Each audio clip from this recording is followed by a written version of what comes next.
un requerimiento de pago como tal, para efectos de que en su momento, si se llega a proceder sobre una demanda, obviamente siempre tiene efectos de execuendo, de ejecución. Siempre cuando es un pagaré, un cheque, este tipo de documentos, tú llegas y se ejecutas, en este caso el pagaré, llegas y embargas bienes suficientes para garantizar el adeudo, perdón. La vigencia de dichos documentos para que puedan ser considerados como mercantiles ejecutivos por el tipo de vía, que eso ya en su momento me imagino que ya lo van a ver ya en una materia en específico, es con respecto a la vigencia y la ejecutividad de la acción. Una vez pasado el término de la ejecutividad de la acción, pasa otro concepto que se denomina la acción causal, que es donde tú tienes que justificar la acción de pago, de dónde nace la obligación, que es aquí donde es la importancia de los documentos, soportes contables, no contables, mercantiles, para efecto de acreditarle el nexo causal. No han visto todavía procesar mercantil, ¿verdad?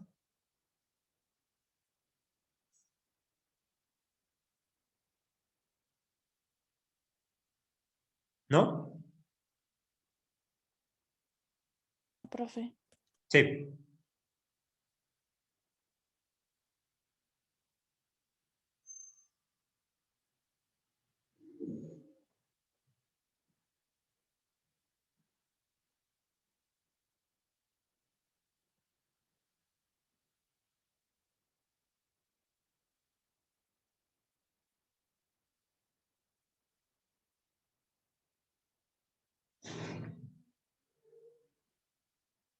Este, la última parte ya no la escuché bien. No sé si lo puedo repetir. ¿Y desde qué parte? En lo último había aventado una pregunta. Les comentaba que si ya habían tenido o ya les han impartido la clase de mercantil, perdón, de procesal mercantil. Todavía no. Ok. A grosso modo, con el tema de los documentos, esa es la importancia del soporte documental con respecto a los títulos y operaciones de crédito. Siempre deben de tener el soporte documental de dónde nace la obligación. ¿Sí? Ahora, con respecto a el fundamento de la obligación contiene los contratos de crédito. ¿Quién me puede hablar de eso?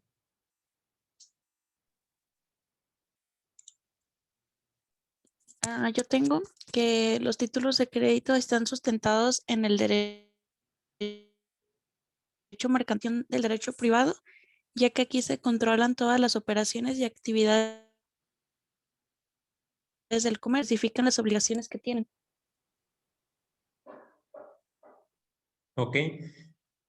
Exactamente en qué leyes podemos encontrar el fundamento. Hacer en el Código de Comercio, Ese es uno. ¿Dónde más? títulos y operaciones de crédito. Una parte.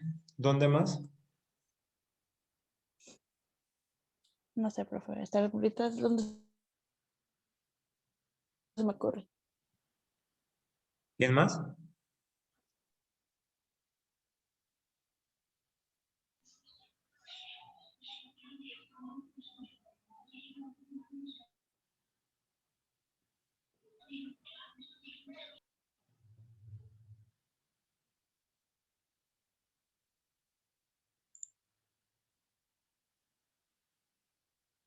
¿Cuál es la importancia de la fundamentación de la obligación de los contratos de crédito? ¿O qué es lo importante? ¿Por qué la trascendencia?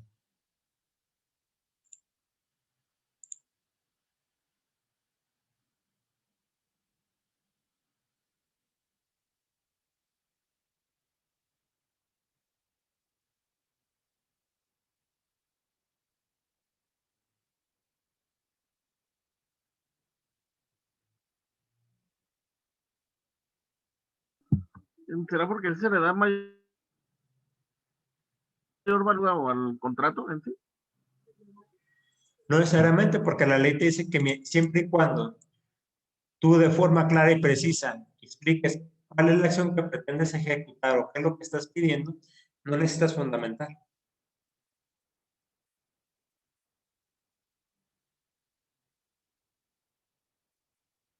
Tendrán Pero, como que es específicamente exacta, es lo que voy a hacer, o lo que voy a deber, lo que voy a pagar, sí, pero recuerden, por ejemplo, el único ¿no? que está Ya obligado a legal, fundamentar. sino No, el único que está obligado a fundamentar es la autoridad.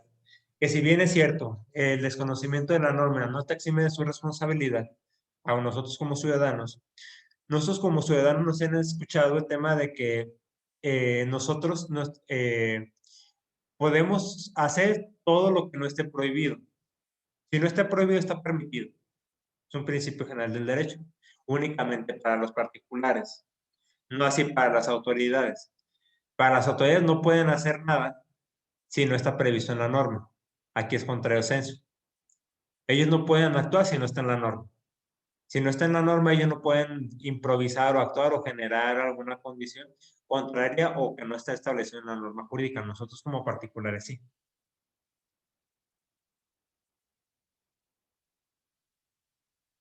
Porque es importante la fundamentación, no tanto por el hecho de que necesite soportar o acreditar de dónde nace la obligación. Simple y sencillamente, ello es para que tú tengas conocimiento o delimites hasta dónde son los alcances que puede llegar a tener dentro de un contrato. Es importante que lo tomen en cuenta. Porque, por ejemplo, hablando de Esteban y de Diego, ellos que se dedican a la venta de servicios eh, eh, servicios de internet y telefonía, ¿cuántas de las personas que ustedes hacen instalaciones o que tienen conocimiento en los contratos?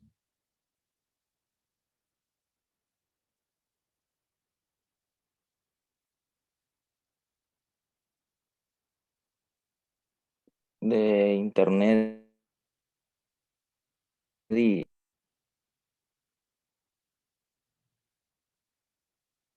Digo, ¿cuántas personas sí a conciencia leen y analizan el contrato que les pasan? Ellos no llegan, les pasan el contrato firme.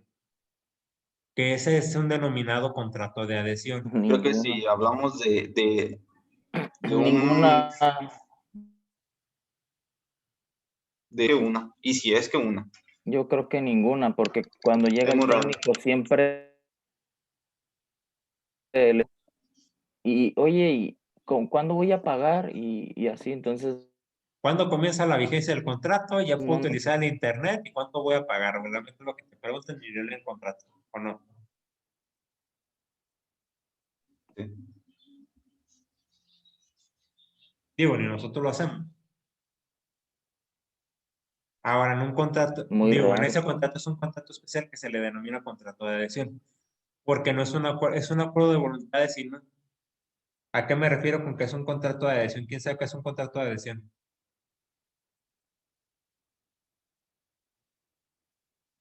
Alguien que por ahí tenga la mano a Don Google que le quiera preguntar. Por lo menos de los que no hicieron la tarea el día de hoy, que le echen ganitas y que ahí les echen un clavadito ahí al internet, por lo menos para que nos colaboren en esa parte. Por eso, ¿contrato de qué, profe? Porque se le corta. Adhesión, Adición, adhesión, adhesión.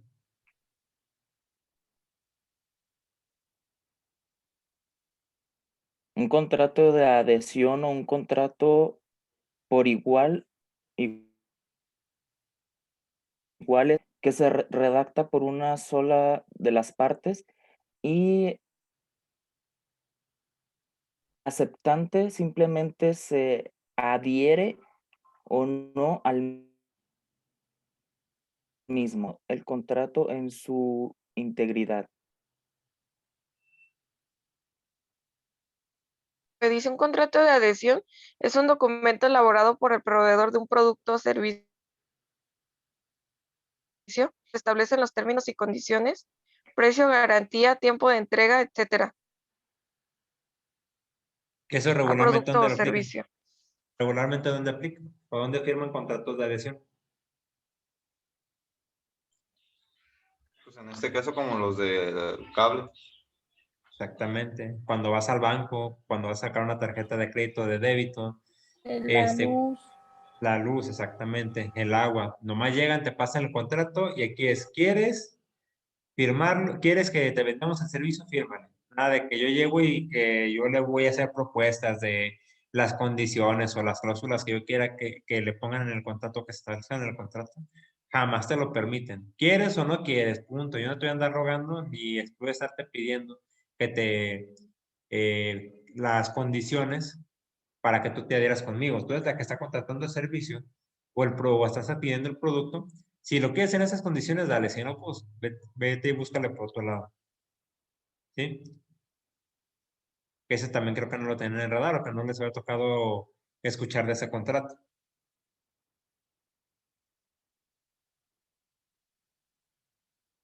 Digo, Diego y Esteban los utilizan a diario, no lo sabían. El que lo utiliza soy más yo. Ok, pero en su momento Esteban lo utilizó, ¿no?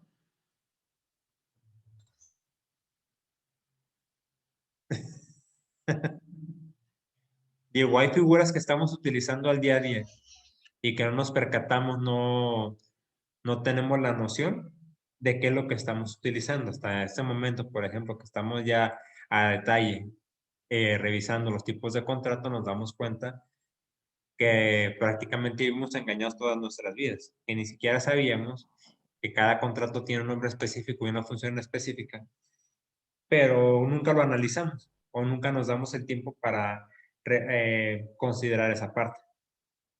¿Va? ¿Cuál es el punto que De sigue? hecho, como veo, al momento que hacen la instalación, le dan a firmar a al cliente.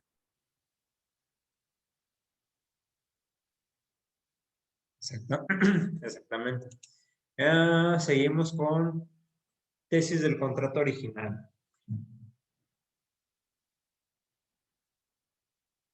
Ese es el que yo no encontraba y me daba uno que decía contrato clásico o así sea eso. Yo tampoco lo encontré, profe. Ok, con respecto a la tesis del contrato original, aquí nos constreñimos al origen de los contratos o de dónde nacen los contratos, que es un concepto muy similar a lo que me imagino que ya vieron los contratos en materia civil o tampoco los han abordado esa parte.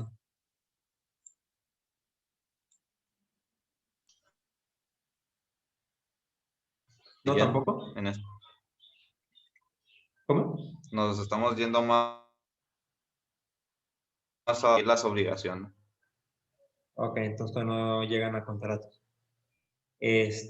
Bueno, los vamos a platicar a su modo porque en su momento los van a, como el contrato de adhesión, o sea, todos esos contratos los van a abordar en su momento de forma muy específica. Aquí prácticamente es únicamente abordar de forma muy somera, que se lleven la idea porque en su momento, como lo repito, van a abordarlo de forma muy específica cada tipo de contrato y en su momento en contrato exactamente hay me imagino que en el plan de estudios viene contemplada la materia de contratos. Van a hablarle ya de específico desde la teoría con respecto a la doctrina y la práctica en el tema de los contratos. La voluntad, los bienes, que exista, todos esos elementos, me imagino que es lo que están abordando en este momento, ¿no? O apenas es lo que están abordando. Los elementos de existencia y de validez de un contrato.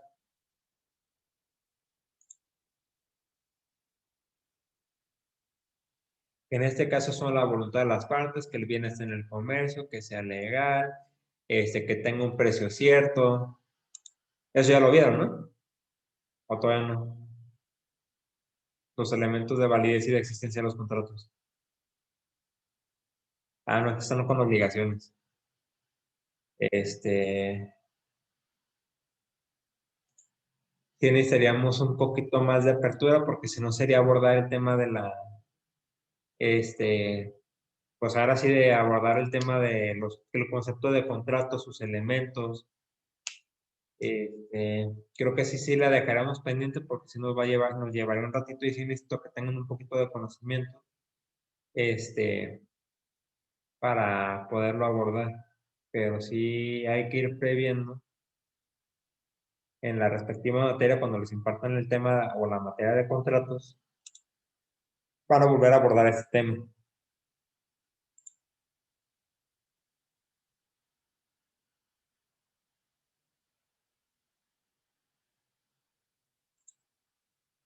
Eso lo vamos a brincar, porque si no llevaría bastante tiempo y creo que en su momento se va a abordar en una materia. La teoría de la creación.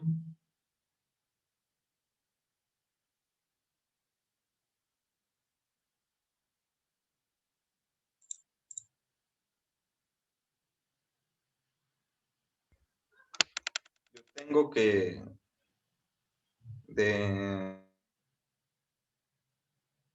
de Kuntze, dice que es un fundamento de obligación reside en el hecho que fatalmente crea un valor económico independientemente de su voluntad ponerlo en circulación. ¿Alguien más?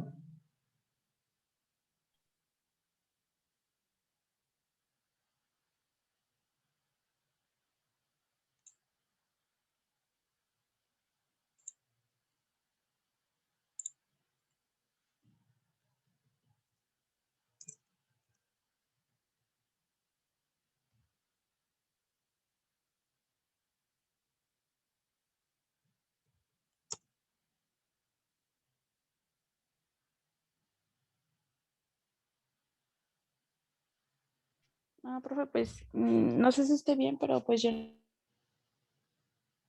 nada más sé del origen como del universo y todo, pero creo que no va relacionado con... Un poquito, va orientado, reitero, a la creación de los, en este caso, el derecho mercantil o de los documentos. Prácticamente en esta parte o en este rubro, se aborda. Vamos abordando de una vez de la creación y de la emisión, porque es de la creación del documento y la emisión del documento, que a pesar de que parecieran ser conceptos iguales, son conceptos distintos. Por ejemplo, ¿a qué se refiere con emisión? O escuchan en muchas ocasiones la emisión de un cheque o de un pagaré. ¿Es correcto? Porque, por ejemplo, un contrato no se emite, un contrato se crea. Pero mucho, casi no le entiendo. Les comentaba que es muy distinto el concepto de emisión a creación. Muchos de ustedes escuchan o han escuchado en alguna ocasión de que se emite un cheque o se emite un pagaré. ¿Es correcto? Es correcto. ¿Por qué? Porque los cheques o los pagarés se emiten, los contratos se crean, no son conceptos similares, porque a final de cuentas, por ejemplo, los pagarés en muchas ocasiones son seriados, los cheques son seriados y son emitidos por instituciones de crédito. Tienen un número de folio, un número de seguimiento, código de barras, tienen muchísimos candados, por ejemplo, hablando del tema de los cheques. Los pagarés, tú les puedes poner los candados que tú elijas o las marcas de aguas que tú elijas, pero a final de cuentas es un documento al portador, es un documento que como tal es dinero, un pagaré, es dinero no en efectivo, pero es dinero, un pagaré. ¿Por qué? Porque ese documento es exigible en cualquier momento o al momento de la conclusión de su vigencia. El cheque, por ejemplo, también es un documento que al momento en que se emite, tiene cierta vigencia para que tú puedas cobrar ese dinero. Que si bien es cierto, cuando se emite el cheque, se presupone o se supone que tiene fondos. Si tú también te esperas después de un año y quieres cobrar ese cheque y resulta que no tiene fondos, pues, ¿de quién es responsabilidad?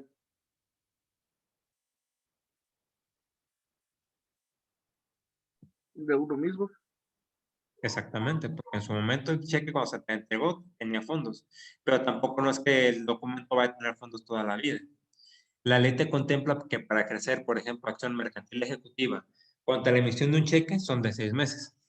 ¿Por qué un lapso tan corto? Porque efectivamente, pues obviamente el documento no siempre va a tener fondos. En su momento, cuando se te emite el documento, se supone o se acreditaba con el documento, porque el cheque también como tal es dinero en efectivo, que el documento tenía valor o que tenía fondos.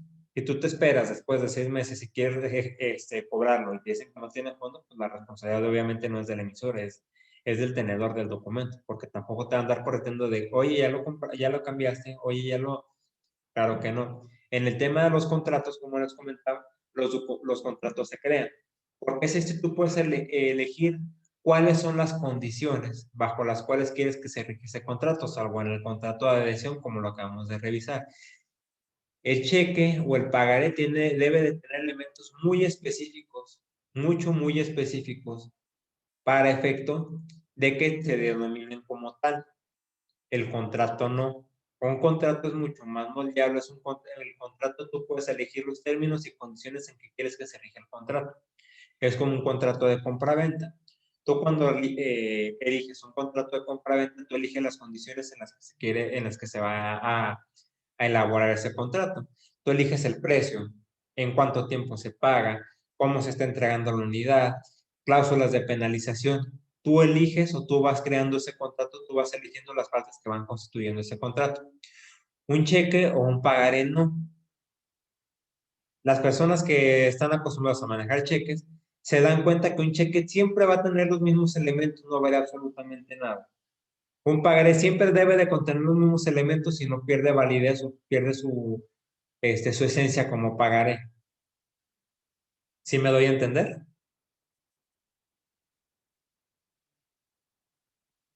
¿Alguna duda?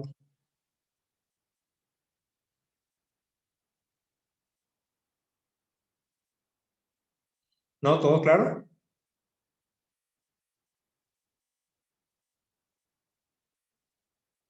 ¿Qué dijo del cheque? Sí, que siempre debe de tener los mismos elementos. Sí, el cheque y el pagaré siempre debe de tener los mismos elementos, porque son elementos que la ley te dice cómo deben de estar constituidos. Por ejemplo, hablando del pagaré, ¿qué elementos debe de tener un pagaré? Debe tener fecha de emisión, fecha de vencimiento, nombre del acreedor, nombre del deudor, cantidad, lugar y fecha de suscripción y el porcentaje de los intereses que se deben de cubrir. Tú abres un pagaré y siempre debe de contener esos elementos. Si no tiene uno de esos elementos, obviamente no se considera un pagaré como tal. Un cheque igual.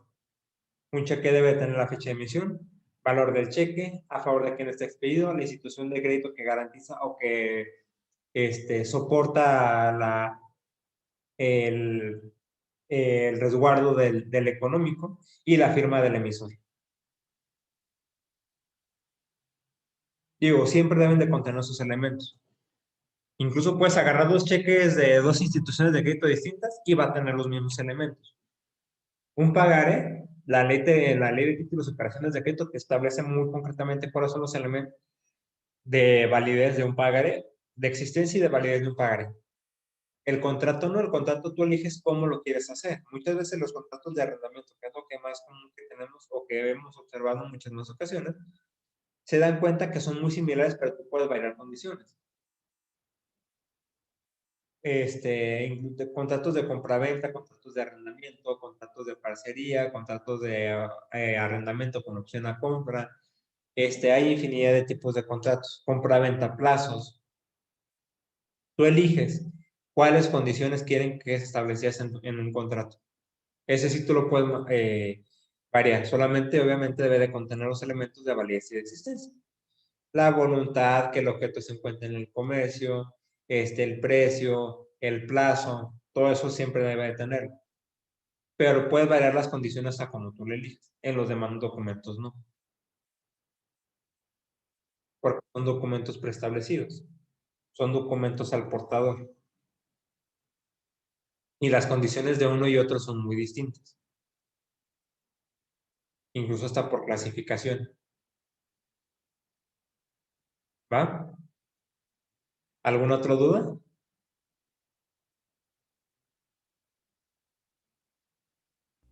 No, ninguno. Yo prácticamente con eso cerraríamos la sesión del día de hoy. La teoría de la creación, teoría de la emisión. Si no, igual para que tengan oportunidad de desayunar. Y en un reto más les subirá la actividad de esta semana. Entonces, ¿alguna duda? Hablen hoy o callen para siempre.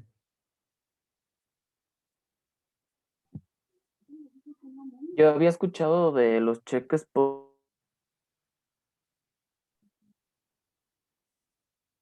¿De los qué? Perdón. post-fecha.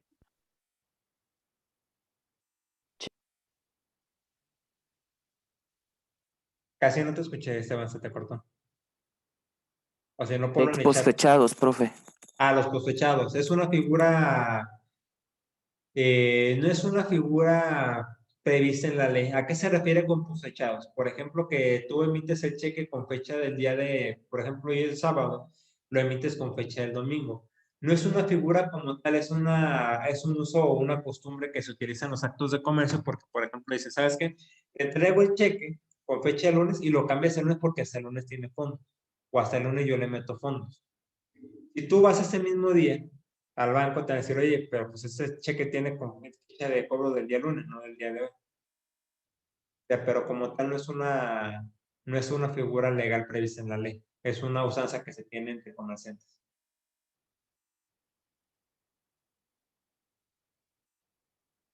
¿Va? Que sí lo había escuchado, pero no sabía por qué se daba. Y únicamente porque si no sabes que hasta el lunes me depositan, hasta el lunes tiene fondos, el lunes cambia. Y que le ponen el cheque fecha de lunes. De que se lleva a cabo el acto de comercio hoy, o se entrega el cheque y se entrega la mercancía, pero se cobra hasta el día lunes. O sea, se cobra con fecha posterior a la fecha de que se realizó el acto de comercio.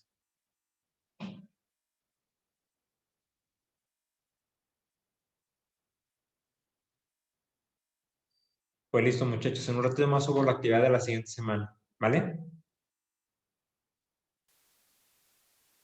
Ok, Sí, gracias. profe. profe.